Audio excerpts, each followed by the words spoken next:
Welcome back to Inside City Hall. After igniting a national firestorm this weekend over comments he made about the gay community, Carl Palladino spent much of the day yesterday defending himself, in part by contending that the speech made to Hasidic rabbis was not his writing.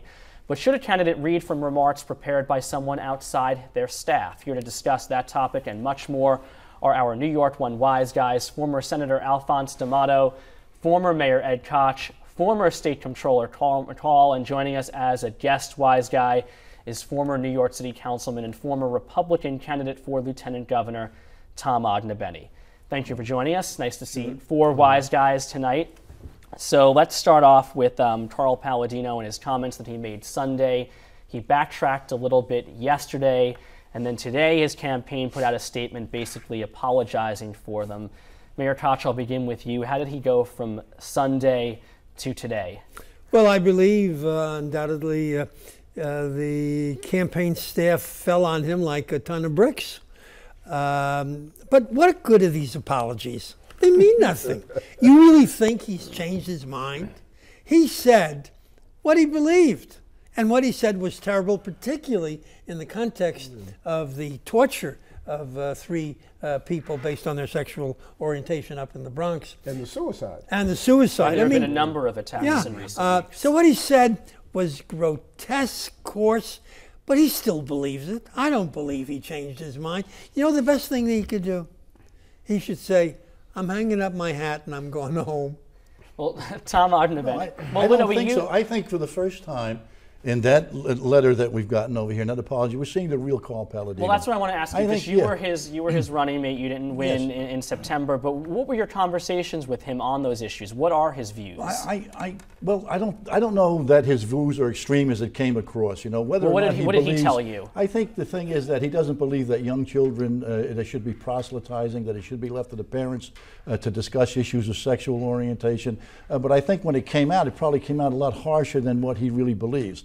The statement that he had. Who's proselytizing? Well, I think that when I was in the city council, we fought hard against something called the rainbow curriculum, where people wanted to teach young kids in school about sexual orientation. And the point was that I felt was that there's plenty of time for kids to make decisions about that, but certainly when they're in grade school, it's something for their moms and dads to address. And I think that that's basically his philosophy. Carl sometimes has a way of coming out and being maybe, you know, over the top with it and a little harsh. But I think that the apology letter that you saw is the real Carl Palladino. He's a deeply religious, family-oriented man, and I think he realizes that some of the things. How many families is he oriented to? Well, I think he's only oriented towards his own family over there.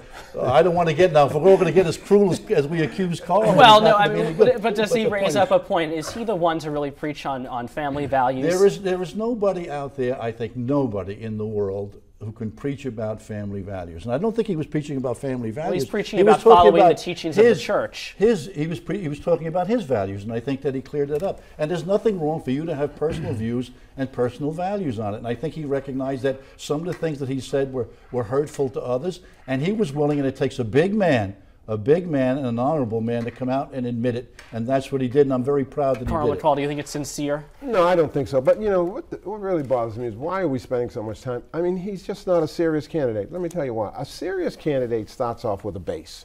You have to have a base. But once you have your base solidified, then you start reaching out to other people. And Carl Palladino hasn't done that. His base is secure. It's not big enough to win. But once you have that, you start figuring out who are the other people that you need to bring into your camp? Who are the other people that you need to convince that you're serious? He hasn't done that. He continues to say things that appeal to a very narrow base of people in this state. Angry people, fearful people, and we understand that. But the fact is that if you're going to be the candidate of the Republican Party and the governor of the state of New York, you just have to have a broader view, and he hasn't demonstrated that. He's just not a serious candidate, and we shouldn't spend so much time talking about him. D'Amato, we saw yesterday George Pataki come out against these comments, saying he should apologize. Rudy Giuliani saying the same thing. What do these comments do for moderate Republicans? Are they going to stay home? Are they going to vote for Andrew Cuomo? What do you see happening? Forget Republicans, forget Democrats. Think about people. You shouldn't be making statements that are hurtful to people. Tom Ognibene has got it right. I vote for him anytime. Thank you very much. I vote for him anytime. and I don't think we should be proselytizing in schools. But I think Palladino went over the top. There's no doubt about it. And you know, he had something when he started out. He expressed what many people feel, this anger towards Albany, towards Washington, towards government that doesn't listen to people. His business with the bat, I'll take a bat and go, that was okay because people feel that way. You know, get these guys, for God's sake, hit them in the head, wake them up. So, you know, what about us? But is that appeal gone now? Pardon? Has he lost that appeal? Well, I think that he certainly detracted from what people were hoping would be an argument on how government should be run. Smaller government, more effective government, more efficient, less taxes, etc. He distorted that all, and that's unfortunate. And so I think he has basically disqualified himself in the minds of many people who wanted to give him the benefit of the doubt now say, well, what are you bringing in all this nonsense for? By the way, the pit bulldog, I'll go up there and I'll fight them. That wasn't so bad. But when you get into the kinds of things about people's gender, etc., that's where he went off. I think, though, that he has a chance now to recapture that. And I think he can recapture it in the debate on Monday night.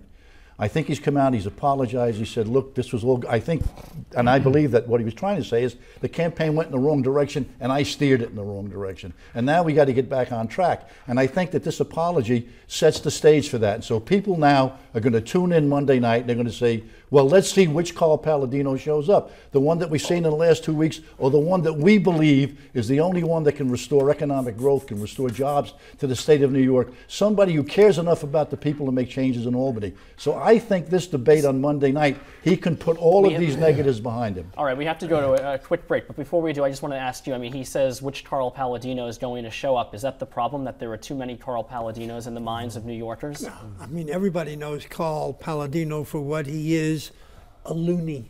Okay, all right. Well, on that note, we have to take a quick break. Still to come, we will remember the distinguished career and colorful career of the late Senator Daniel Patrick Moynihan as seen through a new collection of his letters. But first, we'll have more with our New York One Wise guys. Stay with us.